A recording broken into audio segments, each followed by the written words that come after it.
E aí, pessoal, bom dia, boa tarde, boa noite, enfim, boa madrugada. Muito prazer aí ter novamente você, cada um de vocês aí presente no nosso canal, no nosso podcast, feito com muito carinho, com muito empenho. Mais uma vez, a gente pede sempre para que vocês sigam aí o nosso canal, se inscrevam no nosso canal, no YouTube e acompanhem, claro, né? De repente você fazendo o seu treino, dando a sua caminhada, ou no carro, dirigindo, enfim, fazendo aquela receita legal em casa. Enfim, independente do que você estiver fazendo, ou até fazendo aquela cerveja artesanal, né? Opa! A gente já vai falar sobre isso. Mas, se inscreve lá no nosso canal, resenha.pro no YouTube, Resenha Pro, né? Resenha.pro no Instagram, enfim, todas as mídias que você já sabe, já conhece, feito com muito carinho, porque sempre temos um profissional interessante e que mais ainda, além de profissional, é uma pessoa que vale a pena conhecer. Então hoje também não vai ser diferente, temos um grande convidado, como sempre, já agradecendo a presença, mas se inscreve no nosso canal, compartilha, deixa aí o seu like, muito importante pra gente, seu comentário, de repente novas ideias, novos convidados que você de repente sinta falta no seu âmbito profissional, âmbito pessoal. Enfim, seja bem-vindo mais uma vez ao Resenha Pro, eu, Augusto Moutella, querido amigo Rafael Patrício. E aí? E aí, Augusto? E aí? Hoje o assunto, sem demérito aos demais, né? Hoje o assunto, a gente vai falar de um monte de coisa. Circunstância. De um monte de coisa. Tenência, ó. A Minha mãe falava pra mim, toma tenência. Mãe, vou tomar tenência, pode deixar, tá? A gente tá aí com um grande amigo, advogado, ele é empresário no ramo de cervejaria artesanal, fazendeiro, criador de galinha, de bode, vascaíno. Eu ia fazer o barulho do bode aqui, mas eu esqueci. Então vamos de novo, de galinha, de bode. Isso não é bode não, isso é cabra, né? Eu tô meio fora da fazenda. Não tô... Para de beber. Olha que Toma tenência. Tem que tomar tenência. Pai da Maria Clara. Imperiano. O cara é apaixonado pelo Império Serrano. Escola de samba aí do Rio de Janeiro. Então a gente está aqui na presença do meu grande amigo, um irmão, Robson Caetano, Dr. Robson. Robson, muito obrigado pelo convite. Seja muito bem-vindo à nossa mesa. Não, né? A gente é que fez o convite para ele. Obrigado por ter topado o convite. Tá certo, desculpa. Pô, não me atravessa não, cara. Sabe o que é esse teu drink? Esse teu drink aqui, Luan, o álcool hoje tá diferente. Tá evaporando, hoje eu não tô no vinho. Bebedando. Hoje eu não tô no vinho, eu tô no drink.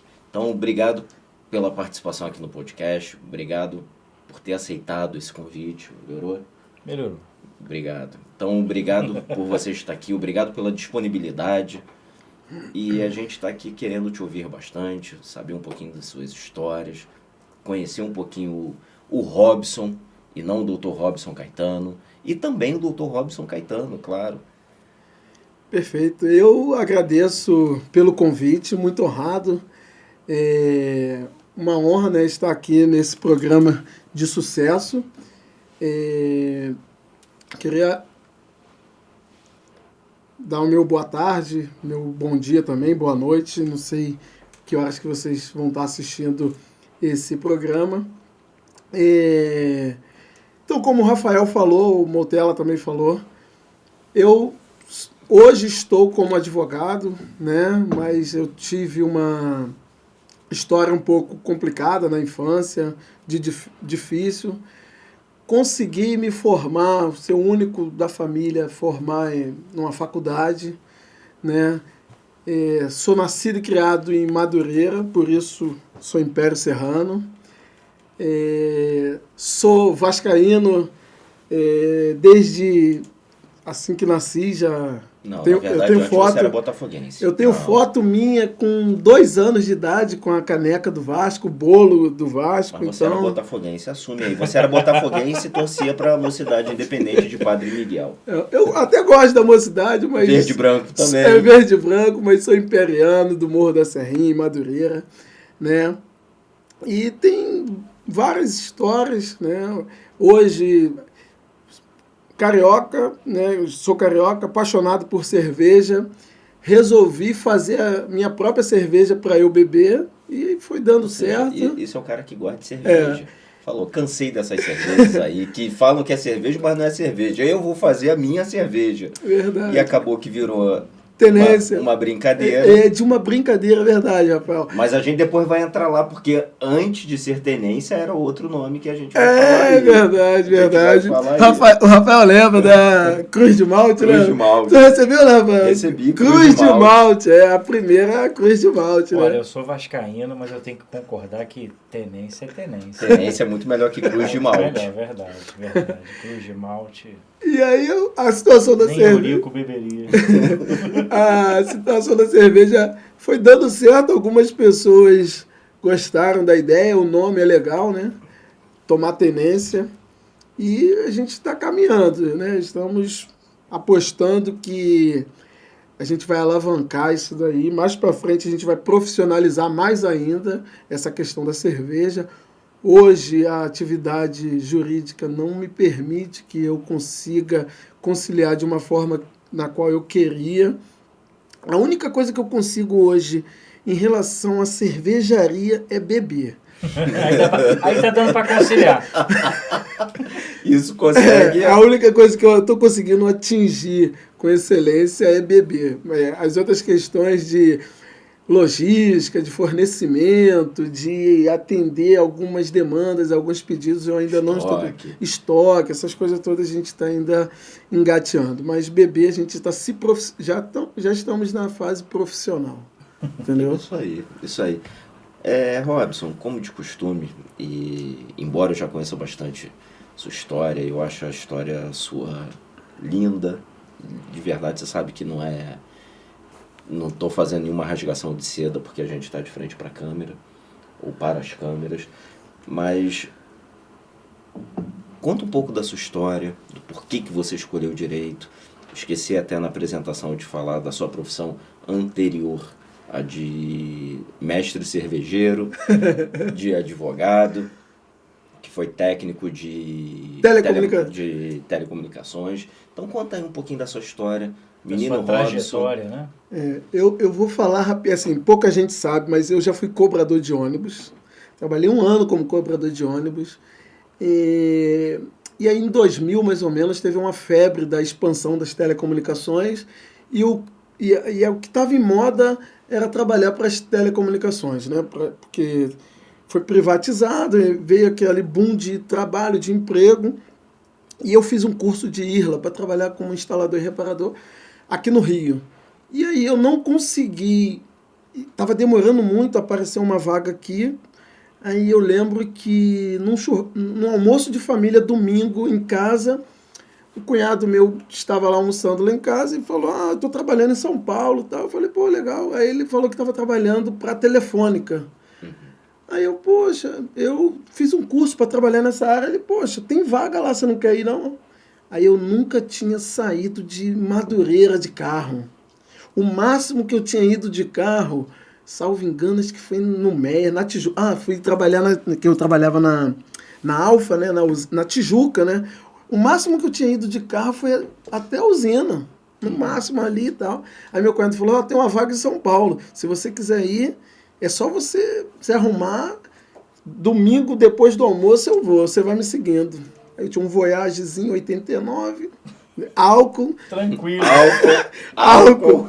E eu tinha que abastecer a cada 200, 100 e poucos quilômetros, tinha que abastecer porque o carro bebia muito. E aí eu fui para São Paulo. Aí dava para abastecer naquela época? Dava para abastecer. O carro até transbordava às vezes o tanque porque não tinha marcador, então às vezes esquecia. Ai, filho, bota até sair aí. Agora tá difícil encher. E aí abasteceu 62 vezes daqui até São Paulo. E aí, beleza. Ele falou assim, leva roupa de frio porque São Paulo faz frio. Eu falei assim, mas eu sou carioca. Faz nada, eu não sinto frio. Madureira, pô, tá maluco, rapaz? Resumo. Primeira noite minha em São Paulo foi histórica. Eu não dormi. Não dormi de tanto frio. No outro dia de manhã, a primeira coisa que eu fiz Fui na loja, aquelas loja pernambucana que ainda tinha, comprei um cobertor dessa grossura, comprei uns casacos aí, tranquilo, aí fui. Ficamos lá numa casa com mais de 20 pessoas que prestavam serviço para uma terceirizada de uma terceirizada da Telefônica. Era Quarteirização. Era uma quarteirização, né? Beleza, trabalhei lá, fiquei um tempo, aí depois saí da quarteirização, fui para a própria terceirizada. Aí depois de um tempo, como eu não tinha parente lá em São Paulo, então eu trabalhava direto, sábado, domingo, feriado, sábado, domingo, feriado. Aí o supervisor falou assim, nossa, eu não sabia que carioca, nunca conhecia um carioca que gostava de trabalhar. Mas só que no final de semana que eu trabalhava, eu ganhava dobrado e tal, juntava dinheiro. Você já era casado nessa época? Ainda não era casado. Eu vou te falar da minha esposa de São Paulo, né? Minha esposa de São Paulo.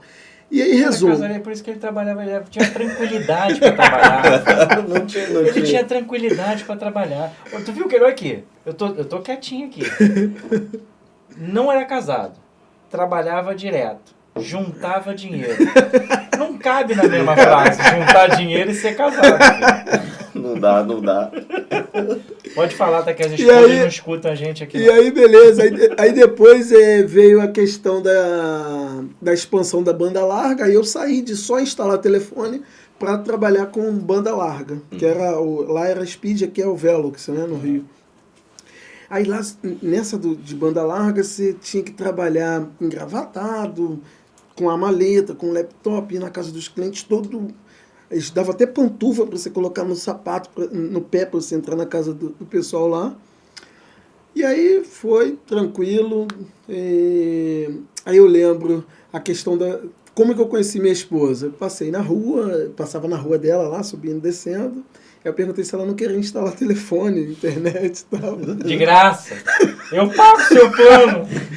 E aí foi uma situação bem complicada, que eu fui furar a parede da casa dela para passar o fio do telefone. E eu furei o cano d'água. E aí foi água para tudo quanto é lado. Deu um resumo, hoje nós somos casados e o fruto do nosso casamento é a Maria Clara.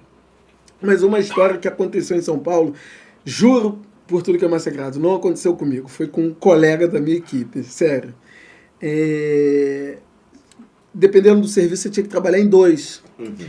E tinha um colega comigo que ele estava com muita vontade de ir no banheiro. Muita vontade de ir no banheiro. E era expressamente proibido você usar o banheiro dos clientes. Ele já tá no conto, já. Causo. E aí, resumo. Era pra falar do caos? Não, vai. Toca. Você aqui é... Tá, Você é quem então manda. beleza. Eu trouxe uma cerveja que eu vou levar pra casa, você fala o que você quiser. Esse amigo meu pediu para ir no banheiro, a senhora deixou ele no banheiro, ele foi no banheiro e demorou lá uma meia hora. Aí ele voltou meio constrangido, eu falei, pô, cara, você demorou, tá atrasando aqui. Aí ele, não, tem um problema, teve um probleminha lá que entupiu. Eu tive que fazer o número 2 e não conseguia dar descarga. Não, mas como você não conseguia dar descarga? Ele estava muito apegado à minha pessoa, não queria ir embora. Aí ele falou que o vaso que ele sentou tinha 2 torneirinhas, tinha 2 registros. Nossa. Era o bebê. Ai. E ele... minha bisavó tinha isso em Era o casa. bebê. E ele abria as torneirinhas. E jogava pro alto, filho. O negócio boiava e ele falava que não via onde descia. E assim, deu uma confusão porque a cliente ligou para a Telefônica e tal, ele não foi demitido, né, o cara, mas foi uma história que eu não consegui ajudar ele, né, eu não consegui ajudar. Sentou no bidê. Sentou no bidê, eu acho que ele estava muito apertado, né. Então essa foi uma história marcante lá de São Paulo. Tiveram outras, né, mas essa foi a mais... que a gente lembra até hoje. Teve a outra também do... Não, mas essa outra você deixa pro final. Não sai entregando, não. Gente, acabou com o bidê da cliente. Mas bidê é engraçado, né? Porque hoje você não vê mais isso, obviamente, né? Bidê, eu acho horrível. Mas, bidê. cara, eu que ficava tentando entender, né? Realmente... Quer dizer, entender não, porque a gente sabe pra que servia. Eu acho super anti-higiênico. Mas, cara, que coisa, né, cara? E olha... Não, e o trabalho em termos arquitetônicos, aquilo... que as casas tinham que ter. né? Era aí o bidê, o vaso. Claro que a galera mais nova tá ouvindo aí, não Bidê. sabe nem o que é isso. Põe no Procura Google aí. Bidê. Bidê, o que é? Não é Albidê, aquela música do Michael Jackson. Michael Jackson, não. Bidê, tá? Depois fica a dica aí para que vocês pesquisem. Bota aí, Luan, uma foto do bidê aqui do nosso lado. A pessoa vê o bidê. Não põe bidê do meu lado, não. Não esse que o amigo dele foi, né? Um bidê normal. E aí você estava lá em São Paulo e... Aí depois de um tempo eu recebi uma proposta para trabalhar no Rio, também na área de telecomunicações. Foi muito bom a experiência de São Paulo, porque quando eu abria vagas aqui no Rio e quando você mostrava que você trabalhou em São Paulo com telecomunicações, com banda larga e tal, isso me credenciou a trabalhar numa multinacional. Você ficou quanto tempo em São Paulo? Fiquei 4 ou 5 anos em São Paulo. Bastante. Bastante tempo. E vim para o Rio, trabalhei numa multinacional e evoluí. Só que o que acontece? Nessa área de telecomunicações você quase não tem vida social. Né? Você trabalha em outras áreas e você consegue ainda... Tipo advogado. Tipo advogado, você não tem vida Tipo social. advogado. E aí Você permite que as outras pessoas tenham mídia social, mas você não tem vida social. Eu comecei a fazer preparatório para concurso. Nível médio, sempre pedia noções de direito constitucional e noções de direito administrativo.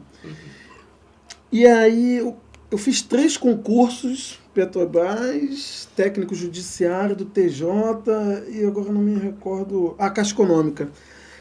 E eu, só estudando em casa e fazendo degrau cultural e trabalhando, eu fiquei por pouco para ser classificado.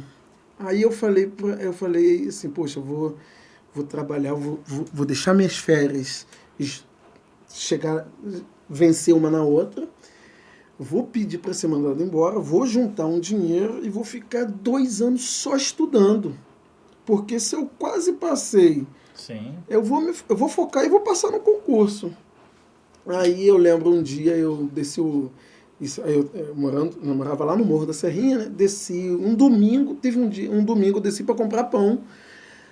E aí, quando eu tô passando aqui para ir na padaria, tinha uma faixa na faculdade, que é a Universidade da Cidade, a antiga Universidade da Cidade, que falava assim, faça sua faculdade e pague em 10 anos, parcelas iguais. Porque na época eu não tinha dinheiro para pagar uma faculdade, né? Chegou o momento. Aí eu fui comprar pão.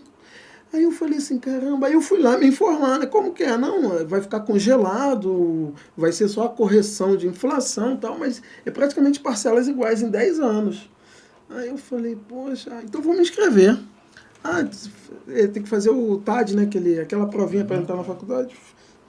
Bermuda eu tava, camiseta, entrei, sentei, fiz lá. Fiz lá rapidinho, fui lá na padaria, comprei pão, fui pra casa. A minha esposa falou assim, mas você demorou pra comprar o pão? Eu falei, É porque eu fiz direito e já saí formado aqui. Eu falei assim, eu fui na faculdade que tem isso. E ela, como assim? Aí eu expliquei tudinho a ela. E aí eles falaram, 2 dias depois eles falaram, já pode começar e tal. Aí comecei, ele ia fazer a faculdade de Direito. E aí o meu chefe, na época, na empresa que eu estava, me demitiu, me deu todos os direitos. E aí só que 2 meses depois, a própria, na época, a gente trabalhava para a Telemar, né? Oi, né? A própria Oi me ligou, me chamando para trabalhar direto na Oi. Aí eu, caramba, eu tô fazendo faculdade e tal. Aí eu estava fazendo faculdade pela manhã na Oi. Mas aí certamente pela experiência também que você já acumulou, né?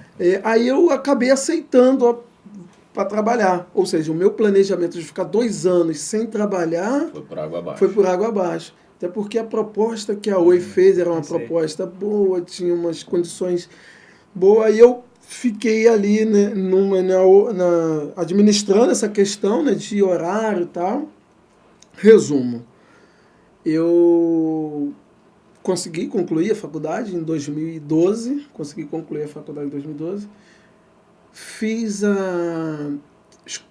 a prova da OAB no último semestre para poder testar meus conhecimentos, para me preparar para fazer a prova depois que eu terminasse.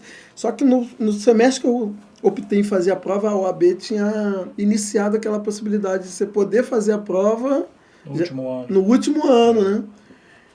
E aí eu comprei um livro, eu trabalhava, estudava, e aí estava fazendo ainda, preparando para o TCC, eu falei, vou pegar pelo menos esse calorzinho de como é a OAB, para quando eu sair, faça um preparatório, já não estou tão... E aí tinha que fazer 40 pontos na primeira fase, escolhi direito administrativo para fazer. Aí, ó. Escolhi direito administrativo, por quê? Eu falo. Por que eu escolhi direito administrativo? Na época que eu fazia... Porra, agora ele vai acabar comigo, não. Mantém aí. Não, na época que eu fazia o preparatório para concurso, você tinha que ter noções de direito constitucional e administrativo. Sim. E aí eu acabei me familiarizando com direito administrativo, gostando de direito administrativo. E aí eu resolvi fazer... Tinha que fazer 40 pontos, consegui fazer 46 pontos. Eu falei, opa, será que dá? Aí depois comprei um livro para a segunda fase, fiquei estudando, treinando peça. Era o 5º exame da FGV. Até o primeiro, segundo, terceiro, quarto exame da FGV ainda não tinha caído mandado de segurança. Historicamente, direito administrativo, na época que eu acho que era CESP, né, antes, isso. Caía muito mandado de segurança. E eu tinha pouco tempo para estudar. O que eu fiz? Estudava as outras peças, mas estudava bastante mandado de segurança. Aí fui fazer a prova, fui fazer a segunda fase, e quando eu li a questão que veio... Mandado de segurança. Porra, mandado de segurança. Eu não acredito. Caraca, aí eu olhei, li todas as questões. Obrigado, senhor. Aí pedi para ir no banheiro, lavei o rosto, voltei. Fiz a prova lá, confiante que ia tirar 10, tirei 6,1.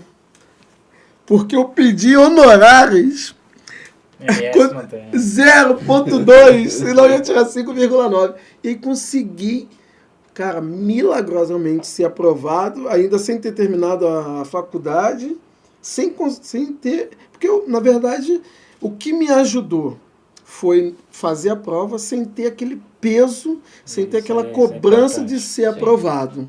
Cara, isso aí... Foi tranquilo, foi com a cabeça tranquila. Isso aí, porque eu não fui, desde o momento da inscrição, eu não tinha aquela pressão de ter que passar. Então, acho que isso daí foi um dos diferenciais. Sem contar, aí, essa foi uma ajuda, mas eu acredito muito em Deus. Acho que muitas coisas acontecem porque Deus escreve muitas coisas que a gente vai passar nessa vida. Então, acho que se não tivesse a mão de Deus, eu não teria passado. A minha esposa me deu bastante tranquilidade. Poucas pessoas sabiam que eu estava fazendo aquela prova. Sim. Então, isso diminui um pouco a pressão. Sim.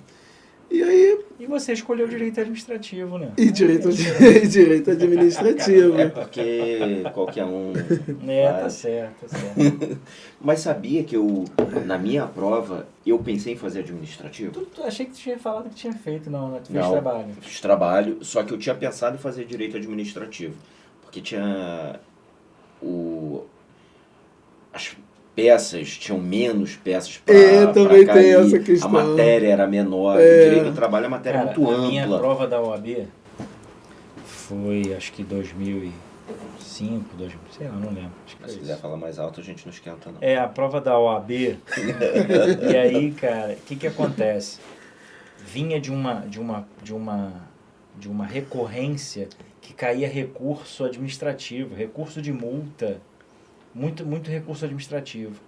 Aí, um exame antes de eu fazer a prova, caiu um recurso de multa de trânsito. Aí choveu o recurso, por quê? Porque no edital, não sei como está hoje, mas acredito que esteja a mesma coisa, no edital pede peça privativa de advogado. E o recurso de multa não é. Não era e não é. Então, várias pessoas recorreram. A peça foi anulada. E na OAB, quando é anulada, o ponto converte a favor. Cara, o que passou de gente? Porque a OAB foi obrigada a dar... Tem isso aí historicamente. Sim, e aí a Pontuação prova máxima da não era peça. nem por banca, era a própria FGV, era a própria FGV, não, desculpa. Próprio OAB. Era a própria OAB que aplicava. Então Era foi. nacional. Pô, aí eu falei, aí eu já estudava muito direito administrativo, trabalhava com direito administrativo, eu falei, pô, é isso aí mesmo, agora vai ser sensacional, vai cair um recurso aí de novo, Pô, aí veio ação popular. Caiu uma ação popular. E cara, pô, foi assim, mas saiu dessa recorrência de MS. Mas isso tem, logicamente, muito tempo, mas OAB, a gente fala aí para vocês que vão fazer OAB, como o Robson bem falou, se você pode fazer mais tranquilo, para ver como você vai se desempenhar, de repente você já está ali, já passa, né? Mas não deixa de conhecer, pegar as provas, conhecer o que você vai enfrentar, isso é importante. Na minha foi ação de consignação e pagamento. Eu fui fazer a prova, primeira fase, aí eu tava mega desanimado, desmotivado, cansado, estressado, com vários problemas pessoais. Meu pai tava com problema de saúde sério, não tava se locomovendo bem por conta da coluna, e eu em casa eu falei, cara, eu não vou. Na véspera, eu tava numa obra no escritório, acompanhando, saí 3 horas da manhã, na sexta-feira. Saí 3 horas da manhã do escritório, não, sábado, que a prova foi domingo, saí 3 horas da manhã da obra, eu com meu irmão cheguei cansado, aí acordei de manhã e minha esposa, prova, eu falei, não vou. E ninguém sabia que eu tinha feito a inscrição. Falei, não vou, tô cansado, não vou passar. Ela, não, vai. Eu falei, tá bom. Cheguei, fiz a prova, saí antes do tempo de poder levar o caderno de respostas. Eu falei, cara, não passei. Óbvio que eu não passei. Aí eu fui lá, saiu o resultado, falei, deixa eu ver a tristeza de quanto que eu tirei. Quando eu olhei, eu falei, cara, não acredito. Passei. Aí eu vou me matricular num curso. Fui procurar curso, não tinha curso nenhum. Tava tudo lotado. Porque o pessoal pegou, viu que passou. E já foi e lotou os cursos. Aí eu vi um curso na Buenos Aires. Entrei no curso quando, na primeira aula, tava dando matéria, direito do trabalho, lá, mas muito básico, do básico. Porque as pessoas também em curso vão estudar para aprender a matéria no curso. Não é isso. Aí muito básico. Eu fui na primeira aula, me deu depressão. Fui na segunda aula, falei, cara, isso daqui eu já sei, isso daqui é tão básico que eu acho que quem está na faculdade sabe mais. Falei, não serve para mim. Paguei o curso, só que eu fiquei tão desmotivado que eu não fui. Falei, na última semana eu vou me dedicar para estudar. Eu trabalhando no escritório, ralando. Aí na última semana eu falei, vou me ausentar, que eu vou me dedicar para estudar, ver as peças, estudar. Cadê que eu tinha concentração? Foi uma semana jogada no lixo, porque eu tive crise de ansiedade, fiquei tenso, porque eu não conseguia me concentrar. Eu falei, cara, vai ser uma desgraceira só. Uma desgraceira. Tomara que caia a petição inicial. Se cair petição inicial, porra, eu tô tranquilo. Como se a gente controlasse isso. Verdade. Tô tranquilo. Aí eu cheguei lá pra fazer a prova, quando eu li, eu falei, não acredito, petição inicial. Aí eu fui lendo, só que era ação de consignação e pagamento. Eu falei, meu Deus. E aí, consignante, consignado, consignatário. Me deu um branco, não sabia o que era. Eu falei, quer saber de uma coisa? Autor e réu. E fui. Conclusão. Acertei tudo, eu só perdi o ponto, porque eu não falei consignante, consignado. Coloquei autor e réu e passei. E as questões, eu acertei todas as questões, tinha uma, e é efeito Deus na nossa vida mesmo. Cara, tem hora que é inexplicável, né? Eu fiz as questões, aí tinha uma que eu não fazia a menor ideia. Peguei meu livro de súmula e OJ, orientação jurisprudencial, para quem não sabe, abri, que eu tinha um livrinho só de súmula e OJ. Quando eu abro, tinha uma súmula marcada. Uma. Aí eu fui ler. Quando eu li, era a pergunta. Eu falei, não acredito. Peguei, eu e acertei. Então é coisa divina mesmo. É coisa de Deus. Deixa eu ajudar esse cara aqui que tá difícil pra caramba. Bora, meu filho. Ele não quer se ajudar, deixa que eu ajudo. E foi um momento muito sensível que a minha família como um todo estava passando. Meu pai não estava indo trabalhar. e a gente estava com uma demanda de trabalho e eu sem carteira da ordem, não tinha como advogar, só tinha como fazer interno, só que a gente precisava de gente para fazer audiência.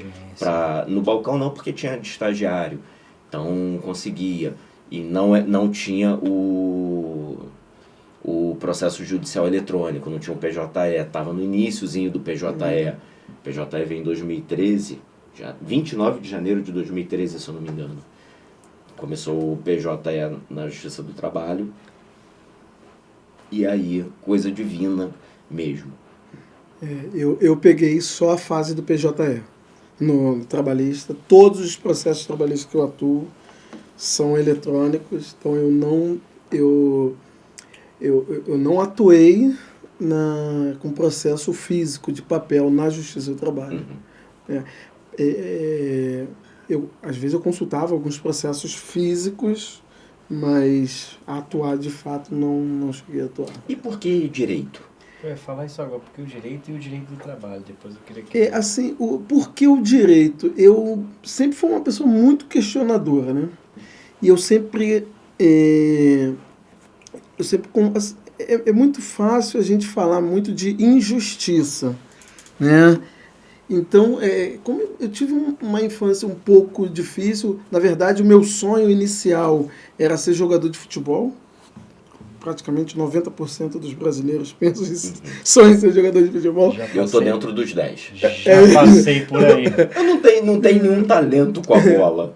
E aí eu pensava em ser jogador de futebol, mas desde a época desde a época de escola eu sempre fui uma pessoa muito questionadora. Assim. E assim, uma coisa que me ajudou e me ajuda muito até hoje, eu gosto de ler sobre tudo. Eu gosto de ler sobre história, eu gosto de ler saber o que está acontecendo em outros países.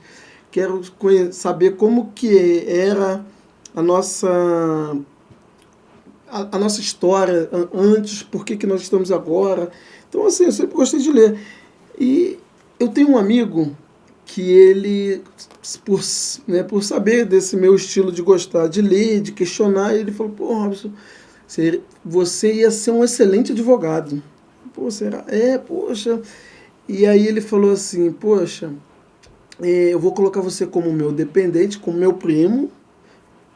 Hoje ele é policial federal. E ele trabalhou comigo também lá em São Paulo como instalador. E... Mais uma história legal também. O Eduardo Franco. Pô, o cara, gente boníssima. E aí ele falou assim, poxa, eu vou... E a gente se conheceu, fez uma amizade. Ele falou, vou colocar você como meu dependente, você vai pagar um desconto. Mas mesmo com desconto de dependente dele, eu não tinha condições de pagar uma faculdade. Então eu não fiz. Mas aí começou a despertar aquela possibilidade. Por que acontece?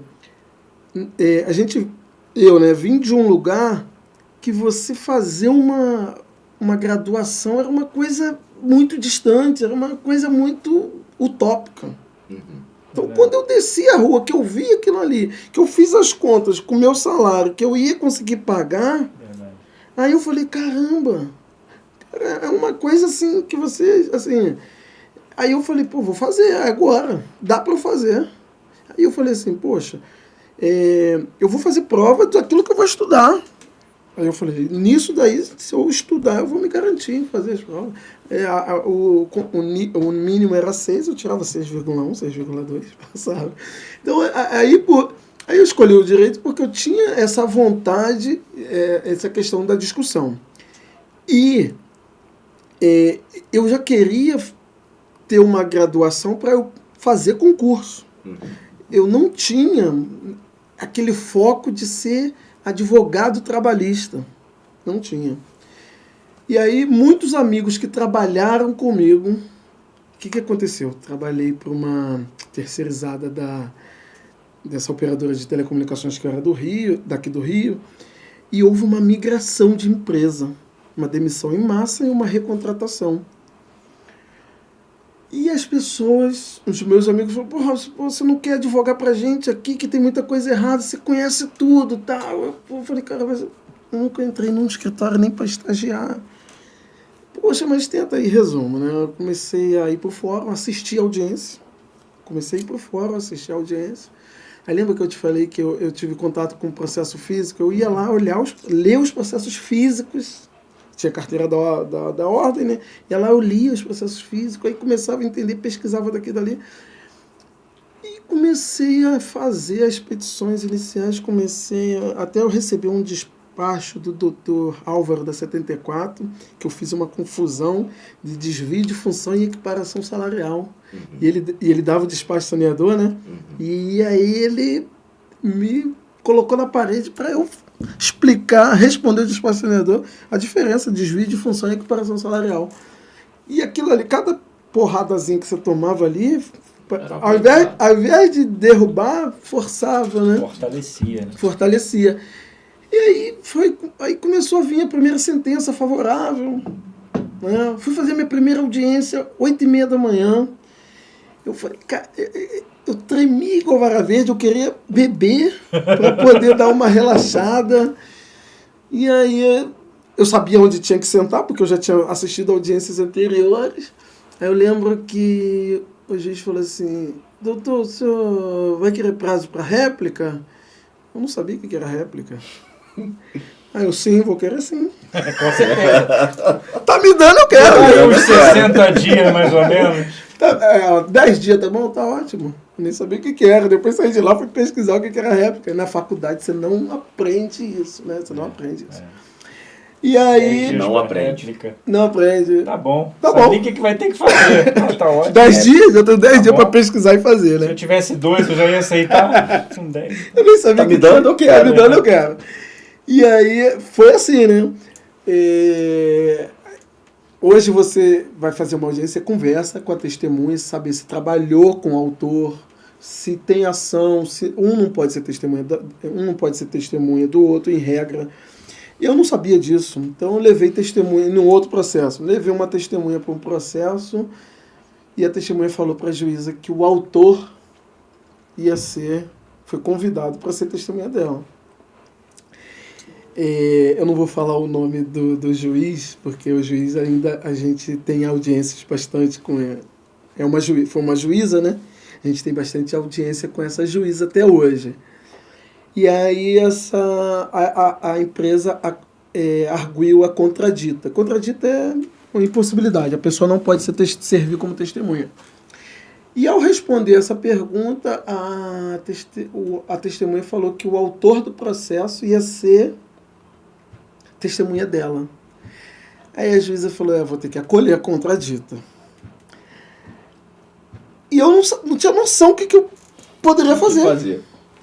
Aí essa juíza virou e falou assim para mim, o senhor vai requerer a substituição da testemunha? Sim, excelência. Eu quero tudo. Aí, sim, vou requerer, tá bom. Defiro o requerimento do autor. Muito obrigado, excelência. Aí a reclamada, consta meus protestos, tá, constou, tá. Aí marcou uma nova audiência para ouvir essa testemunha. A sentença foi muito boa pro reclamante, porque assim, eu sabia muito de direito material, né? Direito material, né? Então, você sabia da prática daqueles operadores, daqueles reclamantes. Do que realmente acontecia. Do realmente que era. E por que fazia de uma maneira, mas na verdade não acatava todos os direitos. Né? Isso, você vivenciou aquilo isso. Ali, né? E aí, isso aí ajudou muito e ajuda até hoje. Mas essa questão da prática do dia a dia que você não aprende na faculdade, você não aprende. Sim. Você vai aprender a prática com a prática. Se você não quiser apanhar, né, e você tiver... Hoje está muito mais fácil, né? Hoje você consegue assistir uma audiência pelo YouTube. Na minha época, embora não seja uma época muito antiga, não tinha assistir uma audiência pelo YouTube. Então você sai da faculdade, você não sabe nem qual lado da mesa você tem que sentar. Altas histórias a gente já teve aqui, né? Sim. A Ana Paula falando que não sabia, não tinha onde que sentar, onde que ia ficar. Mandou o cara entrar na frente dela para ele sentar primeiro, entendeu? Para você ver, a faculdade não tem essa questão. Então você vai aprender. Hoje tem muito mais possibilidades de você... tem mais ferramentas, né, para você saber isso. Hoje, graças a Deus, Fui muito ajudado. A gente tem uma base forte. A tua esposa também foi fazer direito? Não, a minha esposa é da área bancária. Tá. E ela tem 3 ou 4 anos que ela resolveu sair da área bancária e só cuidar do crescimento da minha filha, ajudar a acompanhar. Comigo aconteceu isso também, né? Minha esposa trabalhou 12, quase 13 anos também na parte bancária aí, né? E aí a gente teve filho, e aí naturalmente, acho que é importante, se é possível fazer isso, né? E tem sido muito importante. Você estava falando da primeira audiência, eu me lembro de uma audiência, não foi a primeira, mas foi uma das primeiras, que eu fui fazer audiência, 26ª Vara do Trabalho, Marcelo Segal. E eu entrei, novo de tudo. Quando entrei, ele foi me perguntar, eu não conseguia falar, meu queixo tremia, e eu tentando segurar o queixo para não mostrar para o advogado outra parte, que eu estava nervoso, para não mostrar para o juiz, mas assim mesmo. Mandaram desligar o ar-condicionado da sala de audiência. Queixo, de nervoso, de medo, e eu já tinha sentado em mesa para de audiência e tudo mais, mas quando eu cheguei, eu como advogado, uma das primeiras, na 26 eu falei, meu Deus, e agora? O que eu faço? Me deu um branco, me deu um apagão, eu não conseguia fazer nada, não conseguia falar direito, era bem tenso, e foi o que você falou, na academia a gente não aprende isso, na teoria isso a gente só vai apanhar na prática. E até hoje, né? Até hoje dá friozinho na barriga em algumas audiências. Algumas audiências, em alguns momentos, dá um friozinho na barriga porque, embora você pode ter inúmeros processos, mas cada processo tem uma história. Sim. Cada processo tem uma expectativa.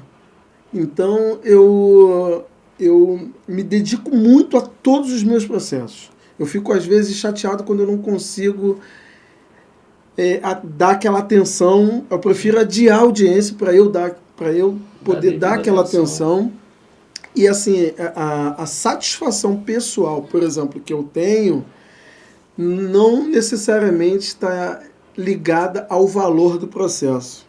Por exemplo, esse mês agora, eu consegui um êxito num processo onde a empresa demitiu um trabalhador que comprovadamente tinha problema com vício ou com alcoolismo, e a empresa demitiu a pessoa por justa causa.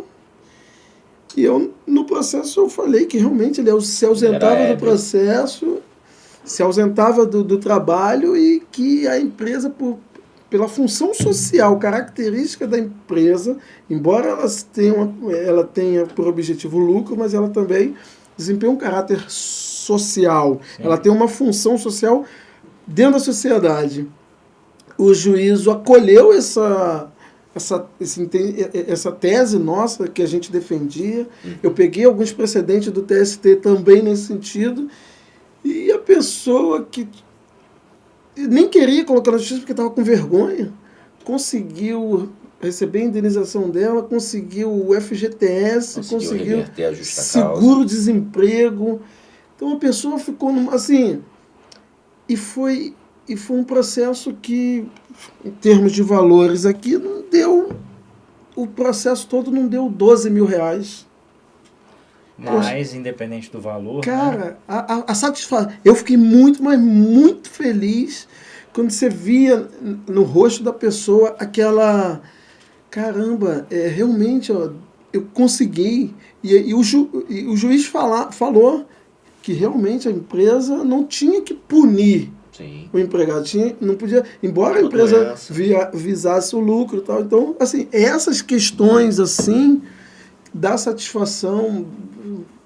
Dá uma sensação boa, às vezes, de justiça. A gente até conversou isso no episódio 15 com o Dr. Gustavo Tadeu, desembargador, e ele falando exatamente disso, que teve um caso que ele atendeu, que foi para a mão dele para dar sentença, ele deu a sentença ainda como juiz, e ele recebeu uma carta de um cliente, do reclamante. O juiz recebeu a carta agradecendo, porque a decisão dele fez com que ele se aposentasse, conseguisse se aposentar, retornou para sua cidade. Dizendo que ele tinha um amigo pro resto da vida. Né? E agradecendo. Quando legal, você vier ao Ceará, você vai vir para minha casa. Ele conseguiu voltar para o Ceará por conta desse dinheiro que ele recebeu. Você muda a pessoa, a pessoa faz a pessoa acreditar na justiça. Foi o que você falou. Isso, e cada história, cada processo são milhões de processos, né? Mas, exatamente.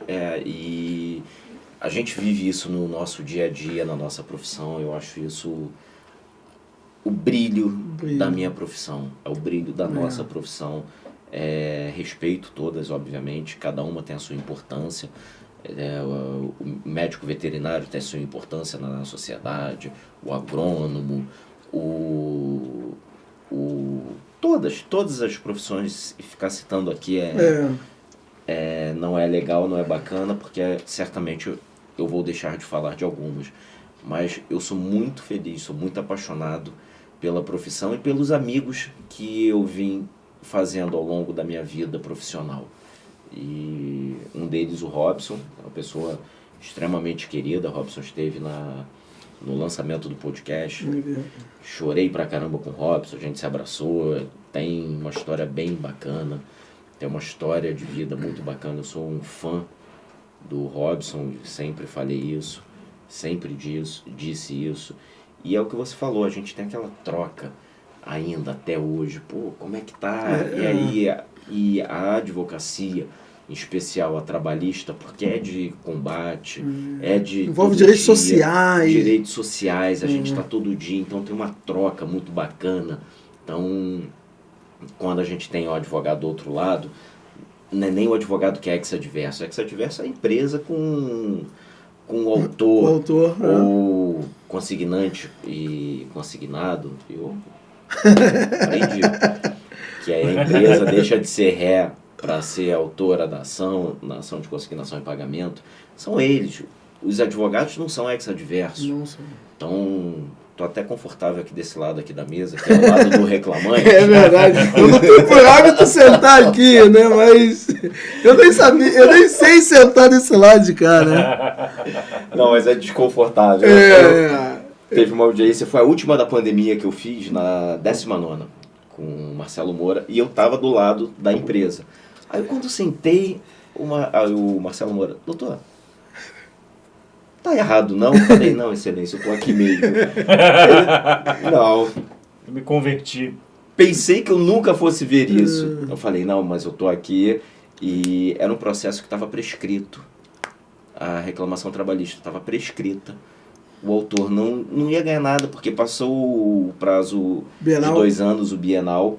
Só que é questão social. Eu cheguei pro empresário e falei, olha, cara, você errou. Não assinou carteira de trabalho do seu empregado, trabalhou por anos para você, não pode sair daqui sem receber R$1. Não pode. Aí eu fui e fiz um acordo, se não me engano, de R$2.000, que estava prescrito, e não ia ganhar nada. Não ia ganhar nada. Aí eu até falei isso com o Dr. Marcelo Moura. Eu falei, não, excelência, mas estou fazendo acordo aqui, embora tenha a preliminar... Por isso que eu sentei aqui desse lado. Embora tenha a preliminar aí de prescrição bienal, a gente vai sentar para fazer um acordo. Então... Isso é, assim, eu particularmente hoje eu ainda não consigo fazer uma defesa para uma empresa, não tenho ainda essa maturidade. Eu já conversei com alguns colegas e falaram, você tem que se desconectar disso e fazer. Hoje eu não consigo mesmo, não sei se futuramente eu vou conseguir. Hoje eu só consigo sentar na mesa de uma audiência e defender o direito do trabalhador. Eu não consigo hoje. Eu tenho amigos empresários, tenho amigos que são comerciantes, que são empresários, né? Quando a gente fala empresário, a gente pensa no dono do grupo Pão de Açúcar e tal, mas não são. Mas eu conheço amigos que dependem, às vezes, de uma consultoria jurídica. Sim. Boa eu dou. Pô, Robson, a pessoa tá faltando, tá, não sei o que. Quero demitir por justa causa. Cara, não demite por justa causa, não. Paga todos os seus direitos.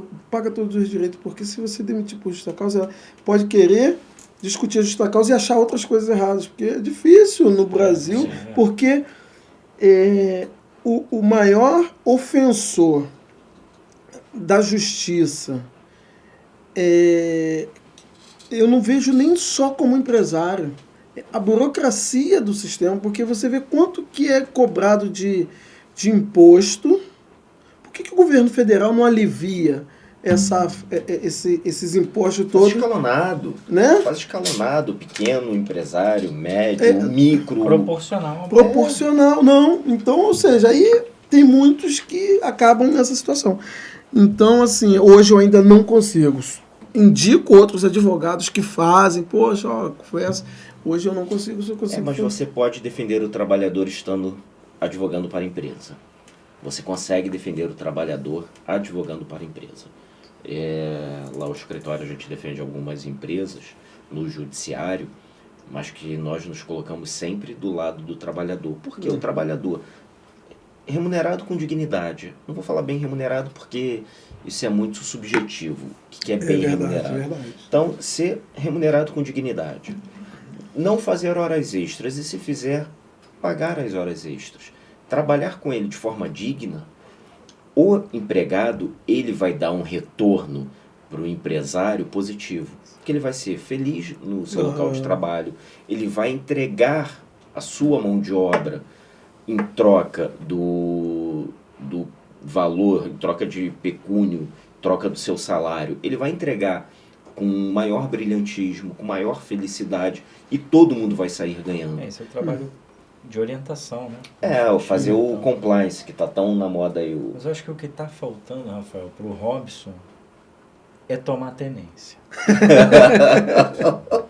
Que ele vai conseguir desempenhar melhor a sua atividade aí, seja pelo reclamante, seja pelo reclamante. Que esse caso da audiência lá na 19 é um exemplo. Sim. Estava defendendo a empresa, era só esse processo, a empresa não tinha nenhum. E eu fazendo a minha defesa para a empresa, eu estava ainda defendendo os direitos daquele trabalhador que era devido a ele. Ele tinha trabalhado 5 anos e não tinha carteira assinada. Não tinha nenhum recolhimento previdenciário, não tinha nada.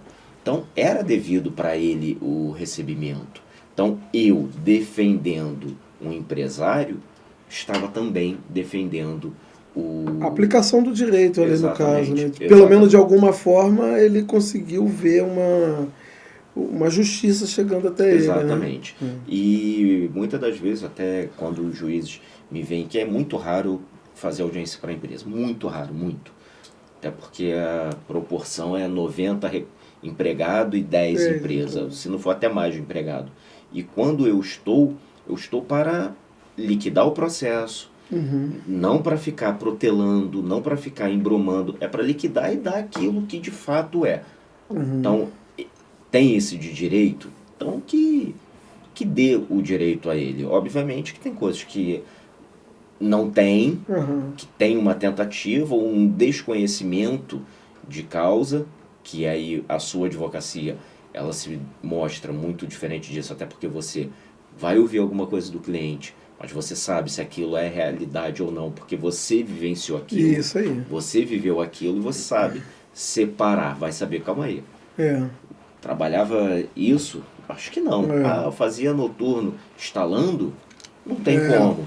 Então, lógico que eu estou falando aqui... Sim, não, mas o raciocínio é justamente esse. O que facilita muito... Eu falo a mesma língua dos meus clientes. Falo a mesma língua dos meus clientes. E isso facilita para mim, facilita para o cliente, facilita para o juiz julgar, porque eu faço uma exposição resumida das situações, eu faço uma petição simples do que a pessoa tem de direito no nosso entendimento. A gente não fica criando teses, criando direitos que não existem, situações impossíveis. E, graças a Deus, tem dado certo dessa forma, está dando certo. O Judiciário Trabalhista do Rio de Janeiro, que é nosso lugar de fala, onde a gente atua, é uma cidade interior, né? todo mundo se conhece. Isso. Então os juízes sabem quem são os advogados, aqueles de todo dia, sabe quem é, então sabe. Calma aí, se tá falando, não é comum esse advogado vir com um processo que não traz a verdade. Então, a Justiça do Trabalho do Rio de Janeiro, ela é bem cidade de interior. E me diz uma coisa, Robson, próximos passos de Robson Caetano. Rapaz, próximas corridas de Robson Caetano. Eu pretendo dedicar um pouco mais de tempo com o projeto da cerveja artesanal, né? Eu pretendo fazer um mestrado e mergulhar na área da pesquisa, né? Porque também foi uma meta que surgiu depois de ter alcançado uma. Eu não tive a pretensão lá atrás de ser advogado. Então, hoje eu sou advogado. E hoje eu vou tentar dar uma estabilizada nas situações. Quero fazer um mestrado, né? E eu quero muito investir na minha filha, né? Quero que a minha filha consiga realizar os sonhos dela. Eu quero mostrar para minha filha que tem como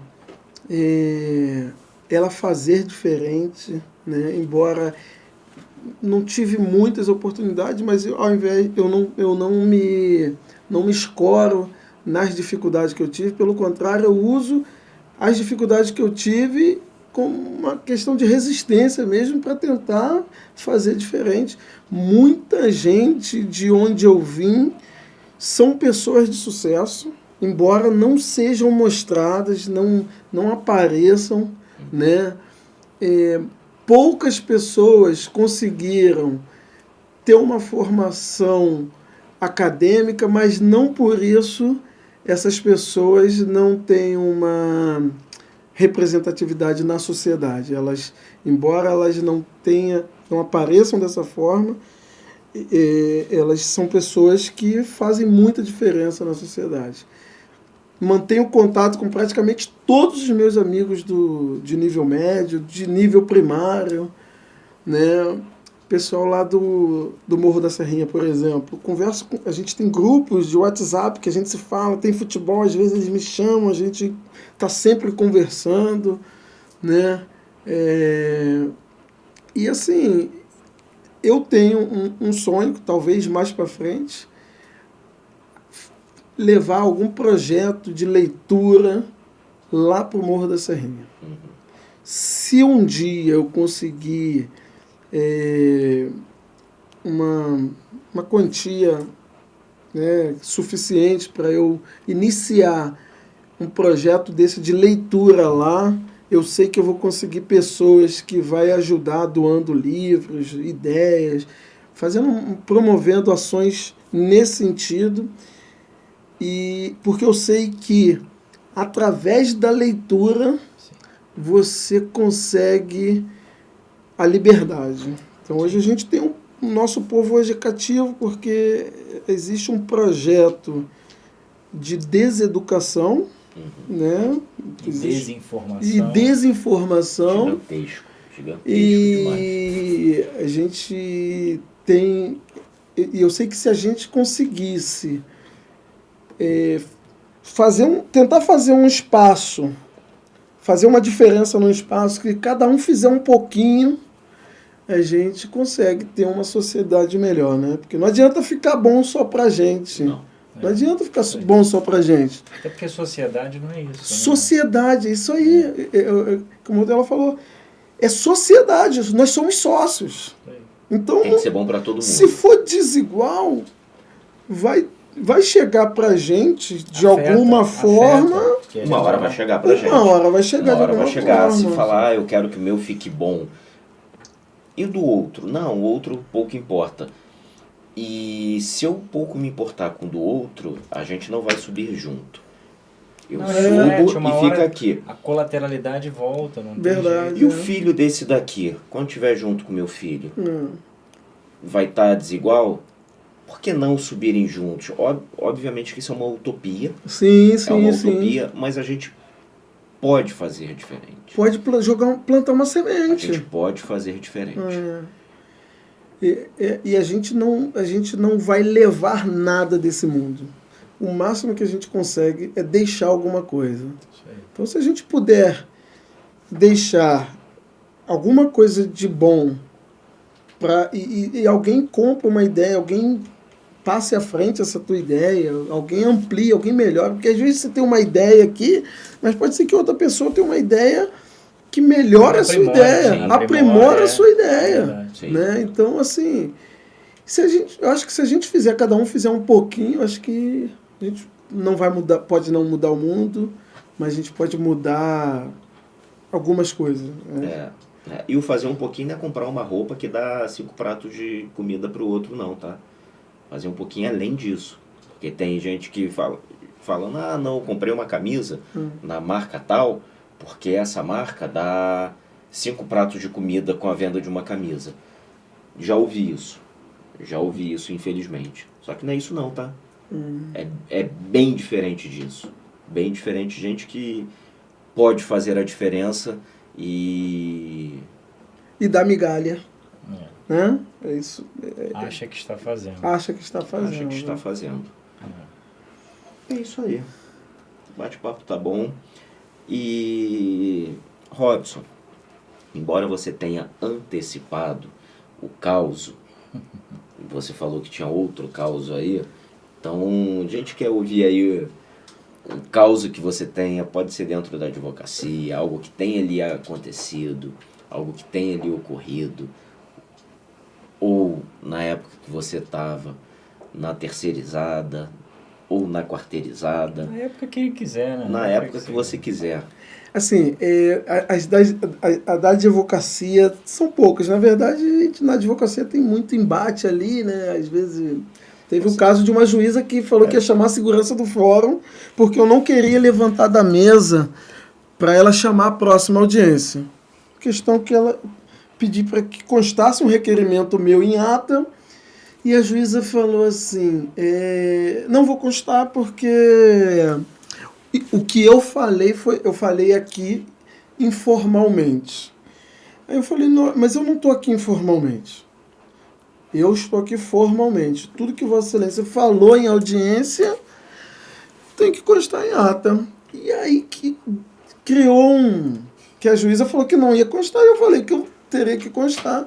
E que se ela não constasse, eu não levantava da mesa. Ela chamou as próximas audiências, avisou os advogados que as audiências deles iriam atrasar em razão do... já querer criar uma situação... Contra isso. E aí ela falou que ia chamar a segurança do fórum, porque eu estava impedindo ela de fazer o trabalho dela. Eu falei que ela, não constando o meu requerimento errado, ela estava impedindo eu de exercer plenamente a minha função de advogado. E aí instaurou um caos ali, né? Como a gente vive num imperialismo, né, cara? Sim. E aí eu falei para ela que, caso ela quisesse resolver aquele imbróglio, que ela não chamasse a segurança do fórum, porque a segurança do fórum não ia poder fazer nada, e que ela ficaria à vontade para acionar a Polícia Federal, e que a Polícia Federal, chegando lá em audiência, se fosse o caso, conduzisse todos nós à delegacia da Polícia Federal para resolver a questão. E aí alguém lá na sala ligou para prerrogativa da OAB e veio uma conselheira da OAB muito atuante, a doutora Ana Borba. Coitada da juíza. E depois que a doutora Ana Borba conversou com a juíza, essa juíza reconheceu que o ato da audiência é um ato público e tudo que é falado em audiência tem que constar em ata se alguma das partes dos advogados fizesse o requerimento desse sentido, e ela se convenceu que ela deveria constar o requerimento. E ela constou o requerimento e finalizou a audiência. Esse foi um caso, né, bem assim, estressante. Teve um juiz que que se declarou suspeito comigo. Se você não falasse, eu ia falar dele. Você ia falar, calma aí que tem. Mas a primeira situação parece mentira se não fosse verdade, né, cara? Eu vivi algo muito similar com isso, só que eu em pé. Depois eu vou falar, conta aí desse juiz. Teve um caso de um juiz que eu fazia pergunta e ele indeferia as perguntas para a empresa, para a reclamada, né? E, de boa, o juiz, ele conduz, ele conduz ali a audiência, então ele vai indeferir algumas coisas ou não. Só que eu pedia para ele constar também os meus protestos. Até aí, de boa, consta o protesto do autor. Teve uma situação que ele não tinha mais como indeferir, que eu fui apertando as perguntas e ele não tinha mais como indeferir. E aí ele foi liberando, foi autorizando as perguntas, e toda vez que eu fazia pergunta ele ficava assim, ó, olhava para o teto e fazia um semblante diferente, uma expressão de desprezo tal. Até que um determinado momento, no meio da instrução, sala cheia, ele falou assim. Aí ele fez isso, eu falei, Excelência, por um acaso, Vossa Excelência tem algum problema pessoal comigo? Por que, doutor? Eu faço as perguntas, Vossa Excelência olha pro teto e balança a cabeça, fica fazendo caras e bocas. Qual o problema de Vossa Excelência? E aí ele ficou meio atônito e levantou da mesa e falou, doutor, nunca mais falar comigo. Nunca mais falar comigo. Eu falei, Excelência, pra mim é uma honra. Aí ele, pra mim é 2. Aí eu, pra mim é 3. Aí ele levantou, foi pra sala de audiência. 4, ganhei! Baixou a quinta série. Baixou a quinta série. E aí ele falou assim, aí ficou lá, não falou nada, levantou e saiu. Daqui a pouco, uns 2 minutos depois, ele voltou e falou para a secretária de audiência, me declaro suspeito para atuar nos processos do Dr. Robson, do doutor, remarca a audiência, põe para o substituto. Eu vou conversar com o substituto. E aí foi o que aconteceu, tal. Esse processo em específico, a sentença foi procedente, tá? O substituto reaproveitou a instrução, ou terminou de ouvir a reclamada, ouviu testemunha, julgou procedente para o autor, né? E esse juiz, ele não julga mais os meus processos porque ele se declarou suspeito.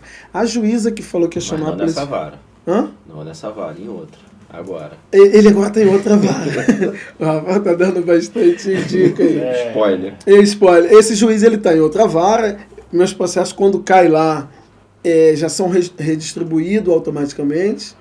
Quando não é redistribuído automaticamente, eu entro no balcão virtual e eles consultam lá, que tem uma lista, né? Uhum. E ele redistribui. Então, são situações da advocacia que o advogado ele precisa se impor como advogado. Sim, não pode, né? Não é falta de respeito, é impor o respeito das prerrogativas. Isso. E de todo mundo. Isso aí. O advogado também não pode faltar com respeito com o magistrado, com outros sujeitos do direito. Não tem porquê. Não tem porquê, isso aí. E o último caso de telecomunicações, esse amigo meu, Eduardo, querendo fazer um serviço por fora, foi instalar um PABX numa empresa na Lapa, em São Paulo. Ele nunca tinha instalado o PABX da vida dele.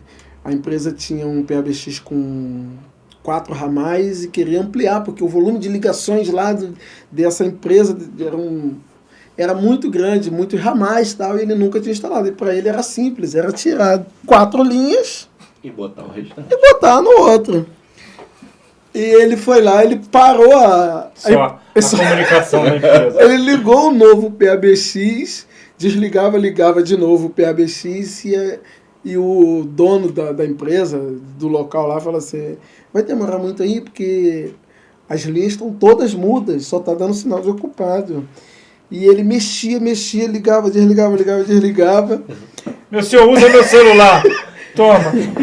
E aí, resumo da ópera, ele arrumou as ferramentas dele. Foi embora. Falou que ia no carro buscar uma peça que estava faltando e nunca mais voltou lá, né? Até hoje a linha está dando ocupado. E lá na empresa, como que funcionava? Quem chegasse mais cedo, escolhia as ordens de serviço onde ia trabalhar. E a Lapa, lá em São Paulo, não precisava colocar escada, porque era muito prédio, tudo prédio, caixa interna, você não precisava botar escada. Então, quem chegava cedo, escolhia a Lapa. E aquela região ali. Passou a chegar tarde. E nós éramos carioca e nós morávamos perto da empresa, nós chegávamos cedo todo dia lá. E aí, quando eu chegava cedo, o supervisor começou a estranhar: Eduardo, você não tá querendo mais pegar lá? Eu falei: eu tô querendo trabalhar um pouco mais com escada agora, tal, que ele tava com medo de ir pra lá. Foi aquela empresa. E era o mesmo do BD. Esse não é o do BD, não. O do BD foi na zona sul de São Paulo. BD, filho. Deve ser aquelas casas. Foi numa casa chique em São Paulo. BD, né? Pô. E aí, essa questão do PABX, cara, o dono da empresa chegava perto dele, esse dia eu não estava com ele que contou. O dono da empresa chegava perto dele: e aí, tá demorando muito? Não, tô terminando. Aí o cara passava perto dele e ele ficava assim, tentando demonstrar que estava calmo, mas não estava entendendo nada. Mostra. É igual a gente tem uma pessoa parecida também. Aí ele ficava subiando e tal. Aí quando ele falou: não, vou ali só pegar uma peça ali que tem que encaixar aqui, foi pro carro. Meteu o pé e nunca mais voltou. Para lá em Manaus. Até hoje. Então, assim, é muito, muito legal, né? Isso aí, Robson. Muito Cara, obrigado. eu vou, antes do Rafael fazer as honras, que eu sei que ele vai se estender, mas eu agradeço muito mesmo, porque eu sou um admirador e um defensor ferrenho de pessoas que vencem pela educação, porque isso aconteceu comigo, sem nenhum preciosismo, discursinho clichê, mas a gente precisa mostrar isso sempre, né? Não só a tua vontade de fazer esse projeto, né? Eu já me candidato aí a ajudar no que for possível. Muito bom, muito bom. Mas assim, como a educação, eu não tinha nenhuma... Eu já falei isso para o Rafael algumas vezes, eu não tinha nenhuma perspectiva, acho que Deus também tem toda a sua parte, que é muito grande, sempre, eu tenho muita fé, enfim, aí é a religião de cada um. Mas como a educação me deu a possibilidade de fazer coisas que, na minha concepção de criança, de infância, eram inimagináveis. E a gente precisa reverberar isso, prospectar isso, sempre. E acho que trazer você aqui, ter você aqui, é mais uma pessoa que prova, né? Acho que Deus também faz isso, né? Sim. Meu irmão, ó, mais um aí que, sofreu, passou percalços e teve sacrifício, porque vem disso. E aí, ó, educação, acreditou, teve oportunidade, ou de repente nem era a melhor oportunidade, mas melhor oportunidade que eu digo que, teve que pagar com sacrifício, mas foi oportunidade, agarrou, fez com que aquilo, né, se transformasse em algo bom. E você falou, né, eu tenho filho pequeno, Rafael também, você tem tua filha. A gente quer isso, porque a gente sabe o que a educação pode fazer. Sim. É o que eu falo muito em casa. Meu irmão, eu não quero saber se vai fazer a atividade A, B, C ou D, mas em termos de educação, em termos de conhecimento, o que eu puder proporcionar, porque ninguém vai tirar isso dele. Isso aí. Entendeu? Esse que é o ponto principal. Isso, porque ninguém tira o que você Esse construiu de principal. educação, nem meu, Só nem Deus. dele.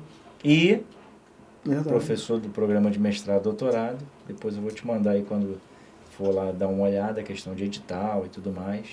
Faço votos. Tem outros professores lá para você ser orientando, né? Mas tem o professor Augusto também. Augusto Moutella. Na tela. Na tela.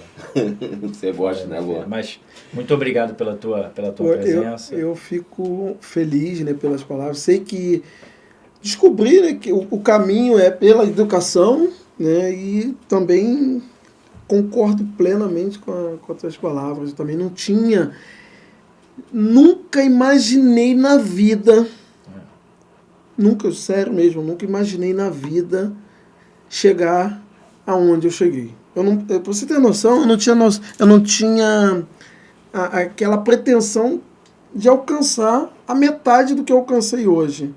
E tudo através da educação. Tudo através da educação. E Deus é muito bom, porque eu tenho algumas pessoas na advocacia que são algumas referências. Então eu busco aquelas pessoas mais próximas para ser minha referência, né? E assim, eu tenho uma admiração muito grande pelo Rafael, tenho uma admiração muito pela Ana, pela Andréia, pela Érica, né? São pessoas que estão muito próximas e são pessoas que, assim, são guerreiras pra caramba e que você vê e fala assim, caramba, você consegue, você não está sozinho ali. Isso, você não está sozinho. A frase é essa aí. Você não está sozinho, né? E ninguém chega a lugar nenhum sozinho. Isso aí. Ninguém chega a lugar nenhum sozinho, né? Eu cheguei onde eu cheguei pela educação, mas eu tenho as minhas irmãs, eu tinha até hoje, eu tenho receio de decepcionar minhas irmãs. A minha mãe, antes de falecer, viu eu formado, ela foi na minha colação de grau. Então eu tinha um receio de decepcionar minha mãe, minhas irmãs, meus irmãos. A minha esposa, hoje ela não trabalha, mas ela segura toda a bomba, toda a pressão, cara. Sabia que eu me policio muito para reformular isso quando eu falo? Porque a gente fala assim, não é de por mal, né? Minha esposa... não trabalha fora, cara, na verdade, Mas é surreal. Surreal. Vai pegar... Irmão, esquece, aí não você tem vê, comparação. Você... A minha esposa... E como te dá suporte para que... É o suporte. É isso aí. É o suporte. Igual tem muita gente que fala assim,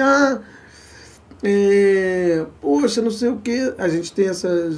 É casado. Mas se você não tivesse um casamento, se você não tivesse essa base que você tem ali, aquele suporte que você tem ali, eu acho que eu talvez não... Até mesmo com a educação, mesmo com a graduação, mesmo sendo advogado, mesmo tendo sucesso nas ações, acho que eu não conseguiria chegar onde eu cheguei. Eu ter a tranquilidade que minha filha, minha esposa está, né, me dando todo esse suporte. Pô, isso ajuda bastante. Então, assim, é muito de extrema importância e é uma tendência. E a sociedade precisa... A sociedade precisa... Sociedade não, nós homens precisamos ver as mulheres de forma diferente. O machismo estrutural que a gente vive desde sempre, e a gente precisa derrubar esse machismo estrutural, que é difícil até pra gente, que estamos em desconstrução, que temos que a gente reconhece todo o esforço. Você, Augusto, falaram e eu ratifico o que vocês falaram. Chegar e falar, mas eu trabalho. Como assim não trabalha? Fica em casa, como assim? Que isso? Não é por aí. Essa semana, eu cheguei em casa morto, cansado, tarde da noite, bem cansado, destruído. Semana passada. Aí minha esposa falou, Rafael, tem como você ir lá embaixo, pegar, que chegou um negócio? Eu não falei nada. Aí meu filho, de 5 anos, chegou, mamãe, papai tá cansado. Papai acabou de chegar em casa. Ele tá cansado. Eu ouvi aquilo, mas me machucou. Antes que ela falasse qualquer coisa, eu falei, meu filho, papai chegou. Papai parou de trabalhar já tem um tempinho. Eu tô aqui deitado na cama, tô descansado, tomei meu banho. Sua mãe tá deitada? Ela tá descansando? Não. Ela tá preparando sua mochila para amanhã, tá preparando as coisas. Cara, Não acaba. Não acaba nunca. Eu que estou descansando. Não acaba. Eu só cheguei mais tarde. Nem quando dorme. Eu só cheguei mais tarde em casa. Só que eu não estou mais trabalhando. Eu não ia pegar. Minha esposa falou, eu ia falar, porra, amanhã eu vou. Mas como meu filho veio falando, não, calma aí. Papai chegou tarde. Que ele tenta me defender. Qualquer percepção errada. Que ele sempre tenta me defender com qualquer pessoa, ele sempre vai me defender. E eu falei, não,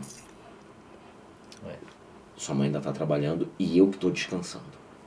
Eu cheguei em casa e tô descansando, tomei meu banho, tô todo bonitão aqui, de cabelinho molhado, penteadinho, de pijaminha, só com O shortinho. gel, você passa gel Não pra tem dormir? necessidade, passo, Rafael. A de gente já pijaminha. entendeu que você já tinha chegado, já tinha tomado banho. Não tem Ó, necessidade. eu falo uma coisa, todo mundo tem um vizinho que anda pelado. Todo mundo Já em falei casa. que não tem necessidade. Eu não tenho um vizinho que anda pelado. Não, cara, eu ando, aí eu sempre fico assim, porque, porra, eu esqueço. Eu sou, então, vizinhos, por favor, tá? Não, Não é. Não é. Não meto binóculo nem nada, não, tá? Por favor. E às vezes quando eu lembro, eu fecho o síndico do cortina. prédio do Rafael, por favor, a multa, tá? Porque não tem como. Não, mas não é explícito, não vou pra varanda, mas passando. Então, isso me incomodou profundamente. E, repito, se ele não tivesse falado, eu não iria. Porque não ia mudar em nada eu pegar à Sim, noite sim, ou sim. de manhã. Não ia, porque a Uhum. gente não utilizar em Sim, nada, sim, não interferir em nada. Só que eu falei, não, se ele falou isso, me incomodou. Eu não posso alimentar o machismo estrutural. E eu especialmente, tenho que fazer esse trabalho. Sou homem, sou o pai, eu que saio de casa, eu não trabalho dentro de casa, eu saio de casa, então a gente precisa mostrar para os nossos Eu filhos. sempre falo isso. Eu que tenho um filho, e Augusto também tem um outro filho, tô bem agora, Beleza. não falei o nosso filho. Ele fala, ele faz isso direto. Faço direto, nosso filho. Que nós temos homens dentro de casa, então aquele discurso de aquele ditado popular bem tosco, desculpem gente, mas é só para complementar. Guardem suas cabritas que meu bode está solto. Porque A gente foi criado numa sociedade que era diferente, Sim. a verdade é essa. e cabe a nós. Mas que bom que a gente já, de muito tempo, que a gente já conversa isso há muito tempo, Sim. antes de eu ter filho, talvez pela proximidade, pela tratativa e relacionamento que eu tive com a minha mãe, né, eu e ela, essa percepção, a gente já tem essa percepção. Uhum. E, cara, hoje como a gente vê, e se abdicar, a mulher, a mãe, eu não estou dizendo isso, tem casais, né, ou heterossexual, ou homossexual, o que seja, mas a mulher, mãe, cara, ela não tem direito, é surreal isso, e é o que eu percebo, não tem. Pô, agora não dá, agora eu tô cansado, agora eu vou deitar e não vou. É surreal, assim, é uma coisa que chega a ser animal, né? Chega a ser animal. Da mulher com a cria, né? Com o filho, com a filha, com os filhos. Então, eu sou muito grato. E foi o que você falou, Robson, assim, pô, se eu não fosse casado e tal.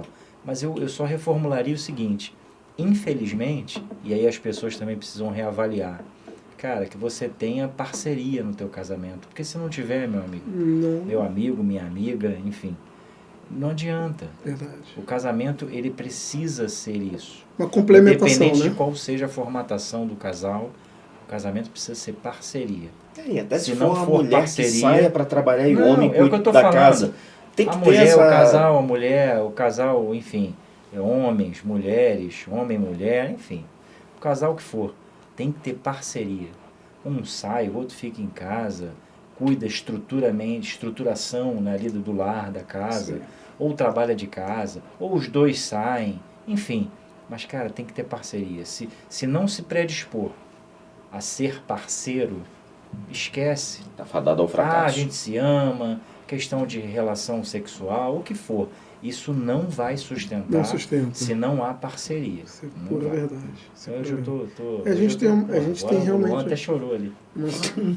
Eu antes de vir pra cá, eu postei, antes de eu vir pra cá, hoje eu postei nas minhas redes sociais justamente isso, porque tá um movimento aí de celebridade de um suposto mendigo, e hoje acho que estourou aí a questão de um vereador que é Ah, ex-PM sim, youtuber, Sim, sim. que está começando a divulgar compartilhamento de vídeos de suposto relações sexuais. Nos dois casos, as mulheres são massacradas. E não tem direito ao esquecimento, Não né? tem direito ao esquecimento. E pasmem, algumas mulheres criminalizando tanto a mulher do caso da situação do mendigo e quanto agora a situação da mulher do caso do youtuber. Por que isso? Esse machismo estrutural que a gente vive vai demorar um pouco para desconstruir isso até da cabeça de algumas mulheres. Sim. Né? Eu postei, aí eu fiz uma postagem para uma reflexão do seguinte: se fosse sua filha, sua irmã ou sua sobrinha, você iria compartilhar os vídeos, essas notícias da forma... Eu também não, há muitos anos, cara, que eu não abro, eu não compartilho coisas assim. Ou é de morte, ou isso é de... aí. Cara, a gente já vive num mundo tão... Augusto e eu, nós somos amigos. Quando começou o negócio do mendigo, aí o Augusto, que porra é essa, cara de mendigo? Falei, pô, tu não viu? Falou, não vi. Eu não mandei pra ele. Eu poderia simplesmente falar, porra, toma aqui, vê aí. Verdade. Não mandei. Por que eu vou compartilhar? Eu não abri. Posso falar? Eu passei a adotar esse hábito, e eu vou ser muito franco. A gente tem vários grupos de amigos, é natural. Mas, cara, como isso fez bem pra mim? Não é ser alienado, né? Eu não quero saber, porque a gente é formador de opinião no direito, vira e mexe, alguém pergunta pra gente, pô, isso pode, isso é assim, né? Tem muito isso. Mas, cara, como eu passei a adotar certas coisas que, pô, aquilo é ruim. Isso aí. Né? E a gente já vive num mundo que a gente é muito enxertado nisso. Isso aí. Falei, pô, cara, não, às vezes vem mensagem, tu sabe disso, né? Mas vem, eu não abro, eu não baixo. Ou se eu abro alguma coisa acidentalmente e vejo que aquilo é ruim, eu pauso e acabou, aquilo não existe pra mim. Eu não abro mais, eu não quero saber. E cara, aí já há uma idolatria. Aí o cara vira uma subcelebridade da noite pro dia. O mendigo foi chamado para 5 partidos para ser deputado federal. Porque eles apostam, essas pessoas que convidaram, apostam o quê? Nessa desinformação, nessa deseducação. E né? eu vou continuar defendendo que, cara, é a informação, isso aí. É a educação. É isso. Um partido sério. É isso. Não faz o menor sentido. Não faz o menor sentido. Ou seja, eles apostam que a nossa sociedade tem essa deficiência. Isso aí. Que a nossa sociedade compra esse conteúdo. Sim. São 2 conteúdos que a sociedade nossa é cliente top. É o conteúdo da vulgaridade, dessa traição, dessa questão voltada para o sexo e a questão voltada para a violência. A idolatria do caos, que eu chamo. Isso aí. Né? O caos vende muito. Isso. Aí você vê quais filmes no país são sucessos de bilheteria. Você não vai ver falando da história, você não vai ver falando de Luiz Gama, por exemplo. Cara, eu vou te falar, filmes assim, outro hábito que eu passei a adquirir. Também não quero que ninguém faça o mesmo, mas é pra mim, eu acho que me faz muito bem. Pô, aquelas filmes de catástrofe, a lua vai bater, vai cair na terra. Pô, meu amigo, a vida já é tão complicada. Ainda mais o filme do herói americano. Aí quando chega, pum, I'm American. Fico brincando assim em casa. Vai ver, tem tanto filme legal, pô, de romance, filme de comédia, história, documentário. Isso. Cara, e aí uns filmes, meu irmão, pai, tira e vai explodir, agora a terra... E vai, pô, cara, já não deu, não? Já não deu esses 2 anos aí, A gente não já tá vivendo já isso, tá legal? Né? Tá precisando demais? Vou dar até uma sugestão de um filme, já que falou em filme, se eu não me engano é do Tim Burton. Peixe Grande. Procurem aí, Peixe Grande. Tá preparado? Não sei, vou ver. Vou pesquisar também. Peixe Grande. Peixe Grande. Peixe Grande. Eu assisti esse filme 2 vezes. A primeira Tim vez... Burton? Tim Burton. Eu sou fã do Tim Burton. E mistura uma fantasia, ideologia, e eu não vou dar nenhum spoiler, mas a primeira vez que eu assisti, eu chorei absurdamente. Eu tava frágil emocionalmente no dia. Eu acho que eu vou chorar também. Né? Aí na semana passada... Vai chorar, pelo que eu li aqui. Aí na semana passada...